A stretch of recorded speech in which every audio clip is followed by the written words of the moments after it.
찰스 디킨스의 1859년 작품 두 도시 이야기 읽겠습니다. 여기서 두 도시는 파리와 런던을 말합니다. 이 책은 모두 3개의 부로 나누어져 있는데 1부는 6개 장, 2부는 24개 장, 3부는 15개 장으로 구성되어 있습니다. 읽어보겠습니다. 제1부 되살아나다. 1장 그 시절. 최고의 시절이었고 최악의 시절이었고 지혜의 시대였고 어리석음의 시대였고 믿음의 세기였고 불신의 세기였고 빛의 계절이었고 어둠의 계절이었고 희망의 봄이었고 절망의 겨울이었고 우리 앞에 모든 것이 있었고 우리 앞에 아무것도 없었고 우리는 모두 천국을 향해 똑바로 나아가고 있었고 우리는 모두 천국을 등진 채 반대로 나아가고 있었다. 간추리건대 그 시절은 현 시점과 너무나 닮아 있어. 그 시절은 프랑스 혁명이 발발했던 1789년 전후이고 현 시점은 두 도시 이야기가 출간된 1950년대를 말하고 있습니다. 간추리건대 그 시절은 현 시절과 너무나 닮아 있어. 일부 목청 높은 권위자들은 당대를 논할 때 좋은 쪽으로든 나쁜 쪽으로든 양극단의 형태로만 평가하려 들었다. 영국의 왕좌에는 턱이 넓적한 왕과 얼굴이 볼품없는 왕비가 있었다. 프랑스의 왕좌에는 턱이 넓적한 왕과 얼굴이 아리따운 왕비가 있었다. 그리고 빵과 물고기 가득한 국유 금렵구역을 전유한 두 나라의 귀족들에게 명명백백한 사실이 있었으니 그것은 전반적 상황이 영원히 공고하다는 점이었다. 때는 서기 1775년이었다. 그 은혜로운 시절에도 현 시절과 마찬가지로 영국은 영적인 계시를 여럿 받았다. 얼마 전에 사우스콧 부인이 25번째의 신성한 생일을 맞은 터였고 이 사우스콧 부인은 영국의 신비주의자이자 종교적 광신도로 기이한 예언을 많이 남긴 사람이랍니다.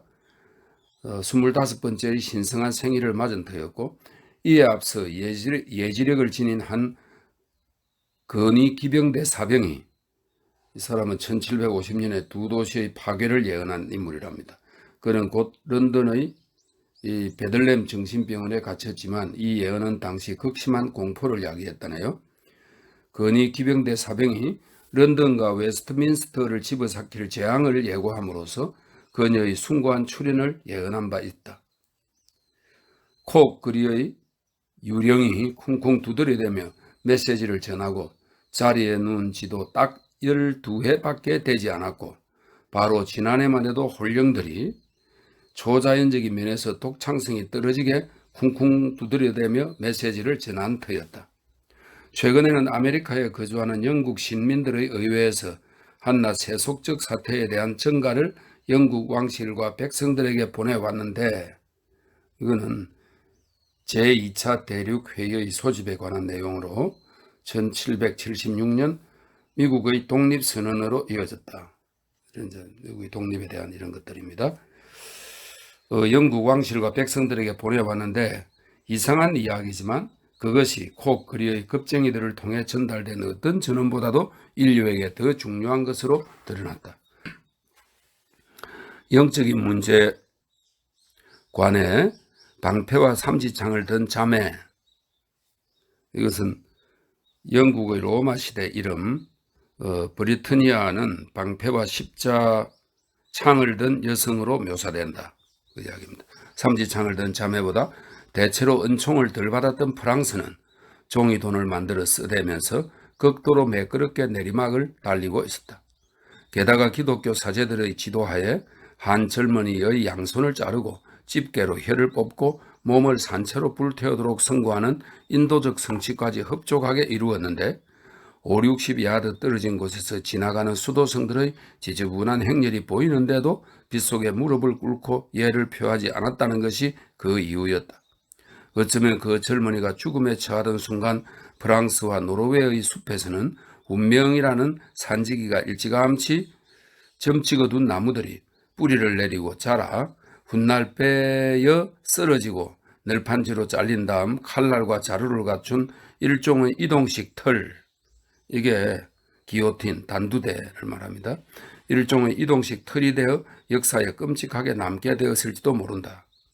어쩌면 파리 근교에서 억센 땅을 갈던 경작자들의 흐름한 흑간에서는 죽음이라는 농부가 혁명의 사형수 호송마차로 점 찍어둔 조잡한 수레 몇 대가 바로 그날 비바람을 피해 안에 들여진 채 시골 진흙탕이 온통 튀고 돼지들이 킁킁 냄새를 맡아대고 닭과 오리가 퍼득퍼득 들어앉은 모양새를 연출했는지도 모른다. 하지만 그 산지기와 농부는 부단히 일하면서도 조용히 일하였기에 그들이 발소리 죽여 돌아다닐 때 아무도 들은 이가 없었다. 그들의 기척을 의심하는 것만으로도 무신론자의 반역자가 될 터였기에 더더욱 그러했다. 이거는 당시에는 국왕의 권리가 신에게서 받은 절대적인 것이라는 왕권 신수설이 지배적이었다. 따라서 혁명을 준비 중인 산직이나 농부들의 존재를 인식하는 것은 신에 대한 부정이자 왕에 대한 반역으로 여겨질 터였다. 산직이와 이제 농부는 일반 민중을 이야기합니다. 영국에는 국가적으로 내세울 만한 질서나 치안이 거의 없었다. 수도에서조차 무장 교환들의 대담한 절도 행각이나 노상 강도 사건이 매일 밤 벌어졌다. 집을 비울 일이 있는 가정은 안전을 위해 가구업자의 창고에 세간을 옮겨 놓으라는 경고를 공공연히 받았다. 어둠 속에서는 노상 강도인 자가 햇빛이 있는 동안에는 런던 상인인 경우도 있어 한 번은 그가 두목 역할을 하다가 동료 상인을 잡아 세운 바람에 상대가 알아보고 따지자 호탕하게 상대 머리에 총을 쏘고는 말을 타고 달아나 버렸다. 어떤 역마차는 강도 7명한테 습격을 당했는데 차장이 셋을 쏘아 죽인 뒤 탄약이 바닥나는 바람에 넷의 총에 맞아 죽었다. 그 뒤 역마차는 평화롭게 탈탈 털렸다. 한 노상강도는 터넘 그린 공원에서 위대한 통치자이신 런던 시장에게 꼼짝 말고 가진 걸 다 내어놓으라고 한 뒤 수행원이 뻔히 보이는 곳에서 이 저명하신 인사를 털어갔다.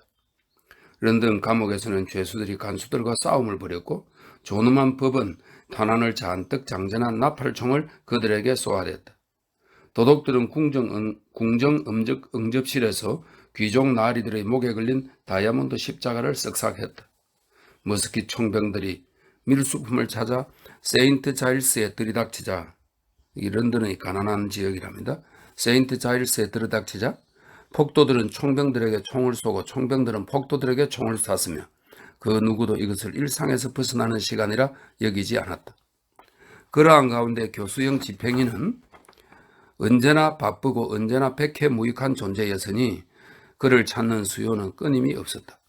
지금은 길게 늘어선 잡범들을 목매달아 죽이고 지금은 토요일에 가택에 침입했다가 화요일에 잡혀 들어온 강도를 목매달고 이번에는 뉴게이트 감옥에서 12명씩 사람들 손을 지지고 이번에는 웨스트민스터 홀의 문간에서 소책자를 불태우고 오늘은 극악무도한 살인자의 목숨을 끊어놓고 내일은 농부의 아들내미한테서 6펜스를 빼앗은 딱한 좀도둑의 목숨을 끊어놓고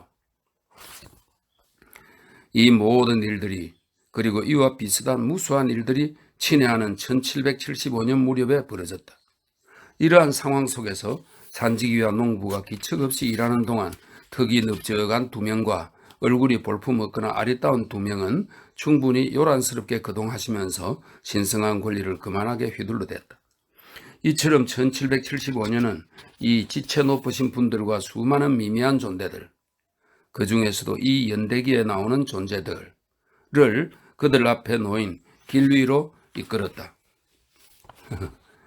이 일장의 제목이 그 시절인데 그 시절에 대한 설명이 아주 흥미롭게 되어 있지만 정말 끔찍한 시기였네요. 2장 역마차.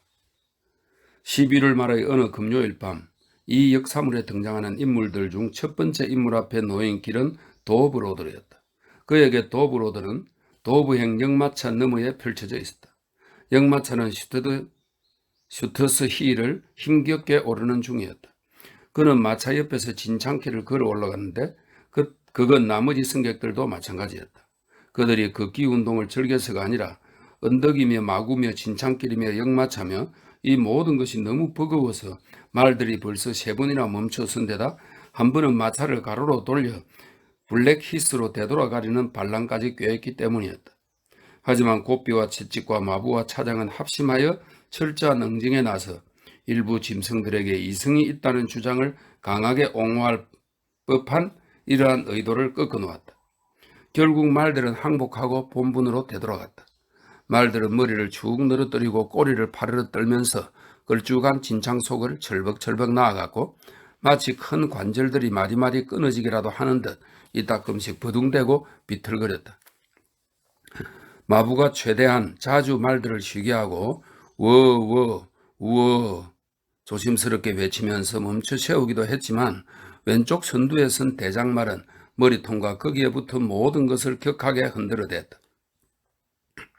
마치 드물게 단호한 말처럼 마차가 언덕까지 오르는 건 턱도 없다고 말하는 듯했다. 대장말이 이런 소동을 벌일 때마다 여느 불안한 승객처럼 이 승객도 흠칫 놀라면서 심란해했다. 안개가 골짜기마다 모락모락 피어올라 안식을 찾아 헤매다가 결국 찾지 못한 악령처럼 쓸쓸히 언덕 위를 떠돌았다. 축축하고 지독히 차가운 안개는 마치 불길한 바다의 파도처럼 뚜렷하게 잔물길을 이려 밀려들고 합쳐지면서 대기 속으로 느릿느릿 퍼져나갔다. 안개가 너무 짙어 마차 램프의 불빛에 보이는 것이라곤 안개 자체와 바로 눈앞의 길뿐이었다. 힘겹게 나아가는 말들이 안개 속에 뜨거운 입김을 내뿜어 마치 그놈들이 이 모든 안개를 만들어낸 것 같았다. 이 인물 외에도 다른 승객 2명이 마차 곁에서 터벅터벅 언덕을 오르고 있었다. 3사람 모두 광대뼈와 귀를 덮을 정도로 겹겹이 싸맨 채 무릎까지 오는 장화를 신고 있었다. 셋 중 어느 누구도 자신이 본 모습으로는 다른 2사람이 어떻게 생겼는지 말하지 못했으리라. 또한 각자가 두 동행자의 육체의 눈으로부터 자신을 숨겼듯 이에 못지않게 마음의 눈으로부터도 겹겹이 자신을 숨기고 있었다. 당시 여행자들은 촉박하게 만난 사이인 경우 서로 마음을 터놓는 것을 극히 꺼렸다. 길 위에서는 누가 강도일지 또는 강도와 한패거리일지 모르기 때문이었다. 후자로 말하자면 모든 역참과 선술집에서 주인부터 가장 미천한 마구간 일꾼에 이르기까지 누구라도 두목의 끈아풀이 될 수 있었기에 그럴 가능성이 매우 농후했다. 1775년 11월의 그 금요일 밤 도베행 역마차의 차장은 슈터스 히일을 느릿느릿 오르면서 혼자 그런 생각에 잠겨 있었다. 그는 마차 뒤쪽의 자기 자리에 서서 발을 구르면서 눈앞에 놓인 무기상자를 주시하며 한 손을 얹고 있었는데 그 속에는 장전된 나팔총 한 자루가 맨 위에 놓여 있고 바로 아래에는 장전된 대형 권총 6 내지 8자루가 그리고 제일 밑에는 당금이 깔려 있었다. 도백 역마차는 평소처럼 정다운 분위기인지라 차장은 승객을 의심하고 승객은 서로서로와 차장을 의심하고 모든 이가 다른 이를 의심하고 마부는 말들 외엔 아무것도 믿지 않았다.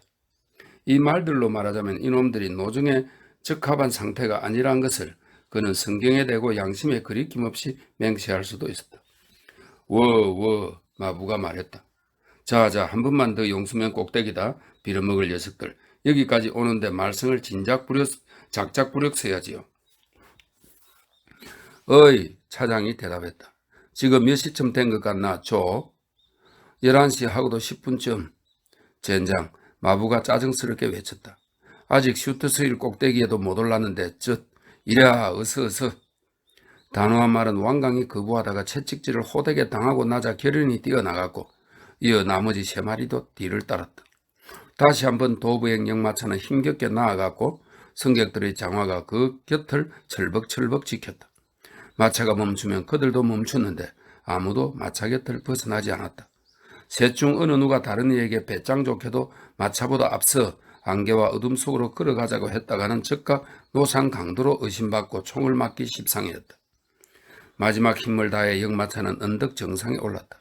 말들은 멈춰서서 숨을 내쉬었고 차장은 자리에서 내려와 내리막길에 대비해 바퀴에 미끄럼마기를 달고 승객들을 안에 태우기 위해 마차문을 열었다. 어이 조!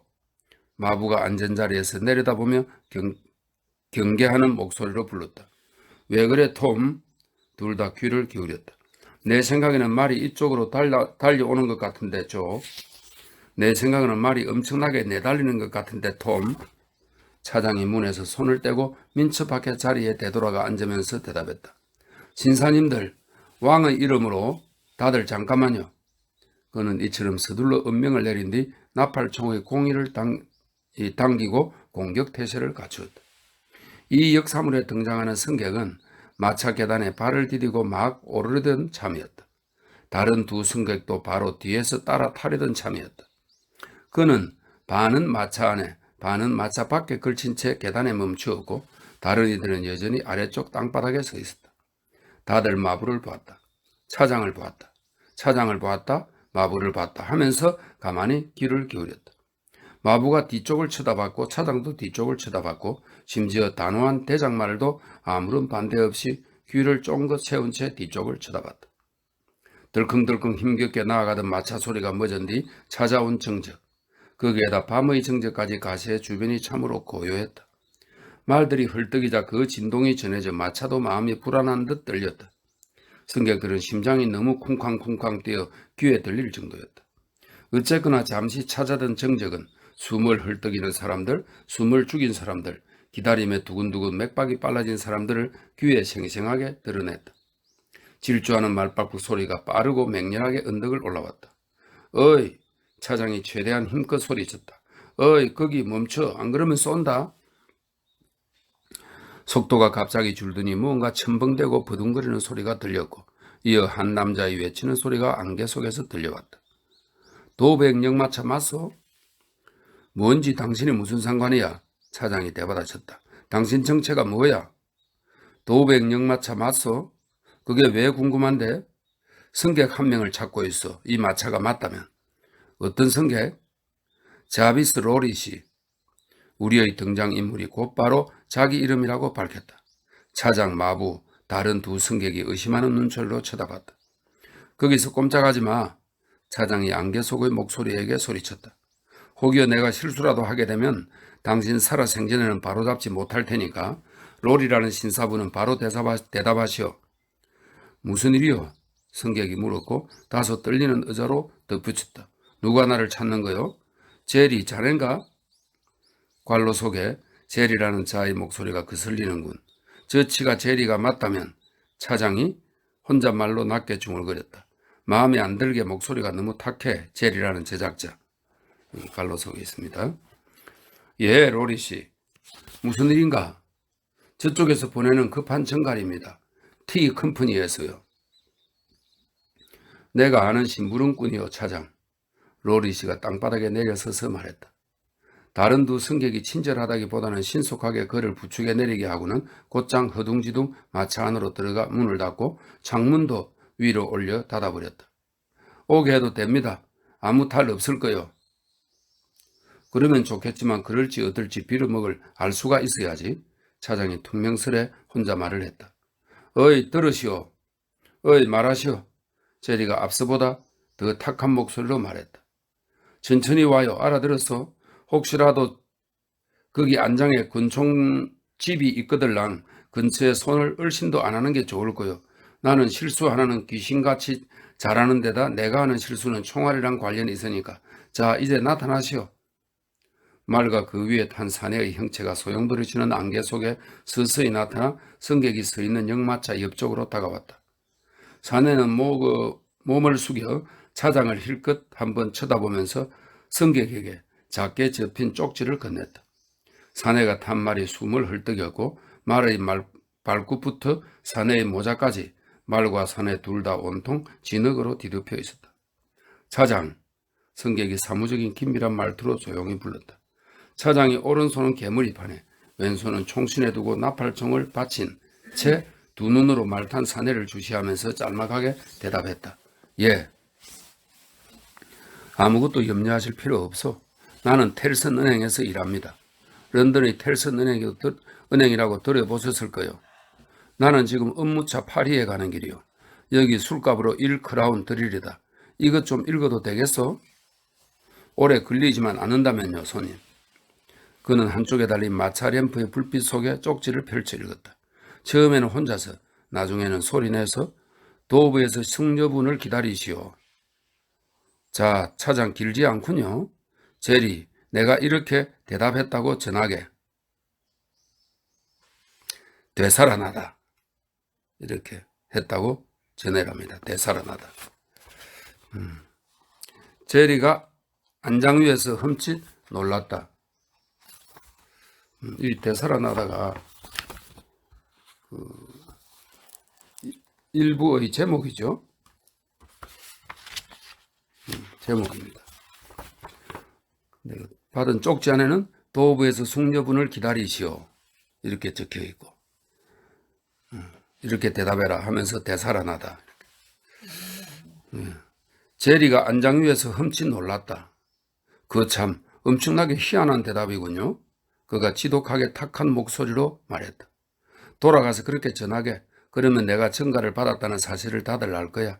내가 직접 글로 쓴 게 아니더라도 말일지. 그럼 조심해서 돌아가게. 이 말과 함께 승객은 마차문을 열고 안으로 들어갔다. 이번에는 동료 승객들에게 전혀 부축을 받지 못했다. 그들은 지금 시계와 지갑을 재빨리 장화 속에 숨긴 채 거의 잠든 척한 모양새였으니까 어떤 종류의 행동이든 초래하지 않으려는 의도가 역력했다. 마차는 다시 힘겹게 나아갔다. 내리막이 시작되면서 이전보다 짙어진 안개의 고리가 마차를 에워쌌다. 차장은 곧 나팔총을 무기상자에 다시 넣고 그 안에 담긴 나머지 내용물과 허리띠에 찬 보조 권총들을 확인한 다음 그의 좌석 아래 놓인 작은 상자들을 확인했다. 그 안에는 대장간 연장 몇 점, 횃불 2개, 부식깃 통 하나가 들어있었다. 이처럼 만반의 준비를 갖추었기에 종종 일어나는 경우처럼 혹시라도 마차 등불이 바람이나 폭풍 후에 꺼지더라도 그저 안에 들어가 문을 닫고 부싯돌의 불똥이 집에 튀지 않도록 주의만 한다면 5분 안에 비교적 안전하고 쉽게 불을 붙일 수 있었다. 톰, 차장이 마차 지붕 너머로 나직하게 불렀다. 어이, 조, 전갈 내용 들었나? 들었지, 조. 무슨 뜻인지 이해했나, 톰? 도통 모르겠던데, 조. 그 참 우연한 일치군. 차장이 엎조렸다. 나 역시 그랬으니까. 그러는 사이 제리는 어둠과 안개 속에 홀로 남겨졌다가 말에서 내렸다. 지칠 대로 지친 말을 쉬게 하기 위해서이기도 했지만 얼굴에 묻은 진흙을 닦아내고 반 갤런은 좋게 들어갈 듯한 모자청에서 물을 털어내기 위해서였다. 역마차 바퀴 소리가 더 이상 들리지 않고 밤의 정적이 다시 내려앉을 때까지 그는 심하게 얼룩진 팔에 고삐를 건 채 서 있다가 방향을 돌려 언덕을 내려갔다. 템플바에서부터, 템플바는 런던 서쪽 끝에 세워져 있던 문입니다. 템플바에서부터 그렇게 심하게 내달렸으니 평지에 들었을 때까지는 네 앞다리를 믿지 못하겠다. 늙은 아가씨. 목소리 탁한 심부름꾼이 앞말을 헐깃 보며 말했다. 되살아나다라니. 엄청나게 희한한 정갈이군. 그게 너한테는 이루어올 게 없겠어. 제리, 그렇고 말고 제리. 되살아나는 게 유행하기라도 하면 너는 엄청나게 심각한 상황에 처할 거야, 제리. 네, 이렇게 2장이 끝났습니다. 3장은 밤의 그림자라는 제목입니다. 밤의 그림자. 깊이 생각해 볼 놀라운 사실 하나. 모든 인간이 서로에게 심오한 비밀이자 수수께끼라는 것. 밤에 대도시에 들었을 때면 숙연하게 떠오르는 생각 하나. 저기 시커멓게 옹기종이 서 있는 모든 집들이 나름대로 비밀을 품고 있으리라는 것.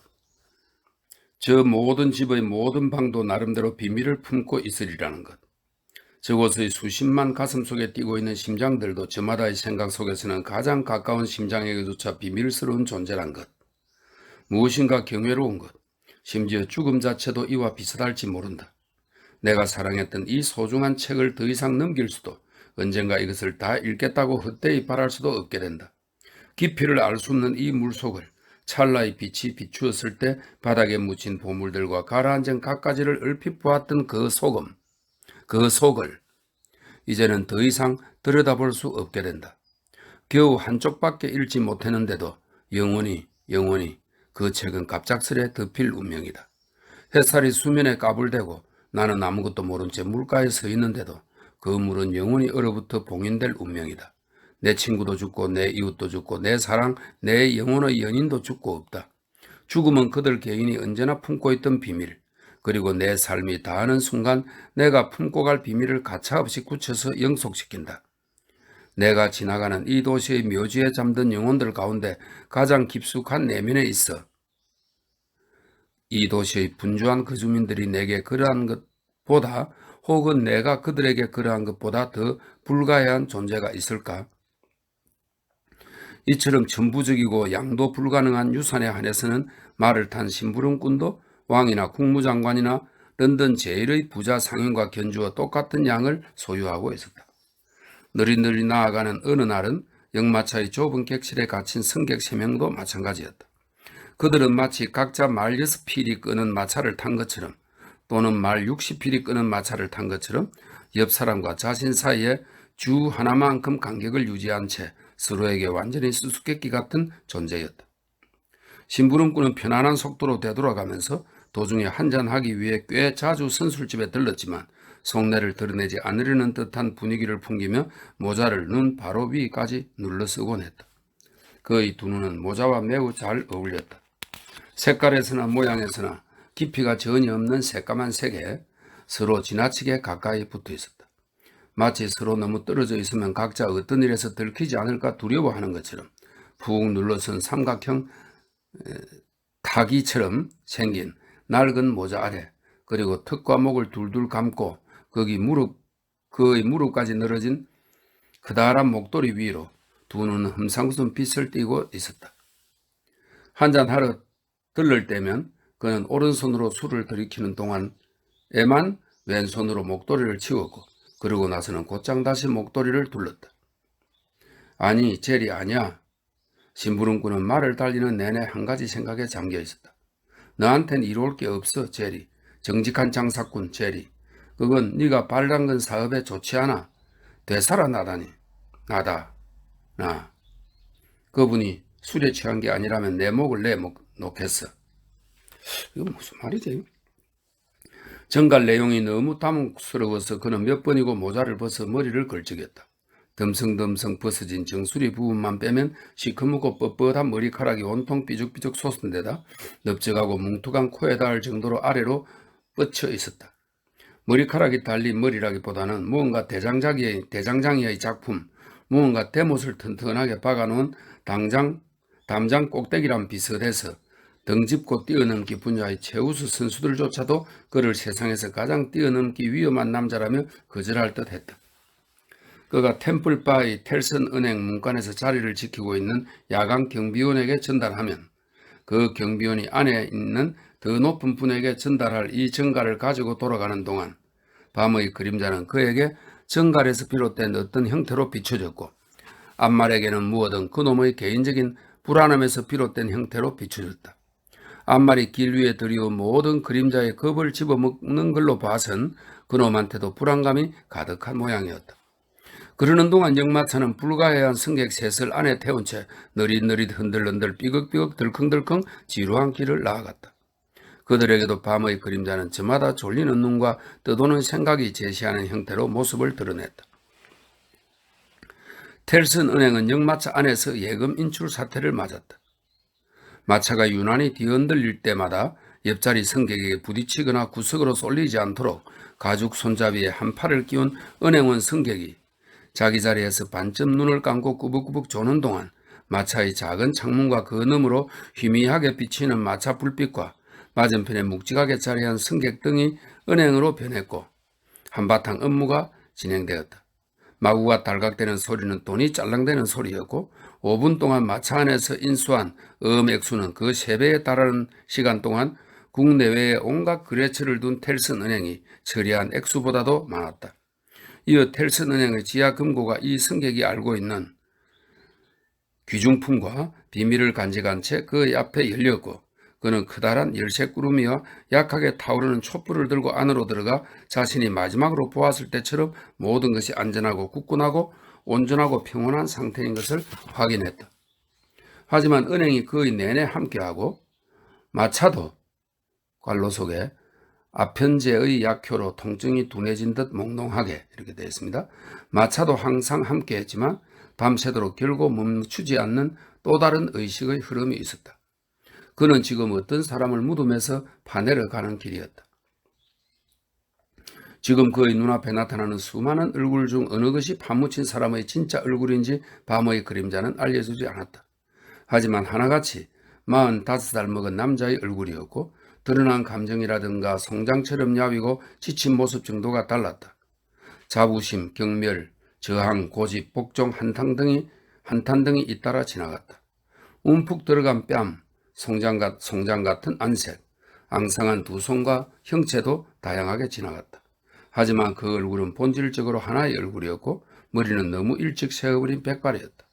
성객은 선잠에 빠진 가운데 환영에게 수백 번 물어보았다. 얼마나 오래 묻혀 있었습니까? 대답은 언제나 똑같았다. 거의 18년째요. 파내줄 것이라는 희망을 모두 버리셨습니까? 오래전에 버렸어. 되살아나게 된 것을 아십니까? 그렇게들 말하더군요.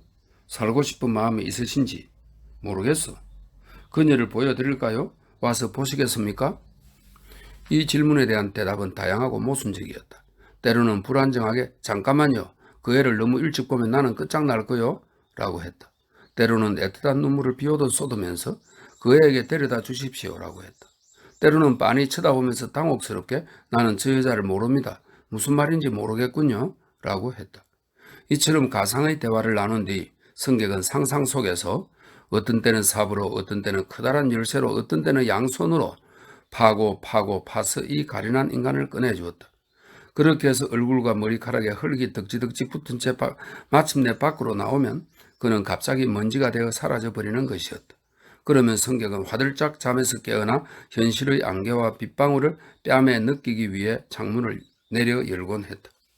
하지만 그가 두 눈을 뜨고 안개와 비를 움직이는 램프의 불빛 조각을 휙휙 뒤로 물러나는 길가 울타리를 보고 있었음에도 마차 밖에 도사린 밤의 그림자들은 마차 안에 도사린 일련의 밤의 그림자들 속으로 흘러들었다.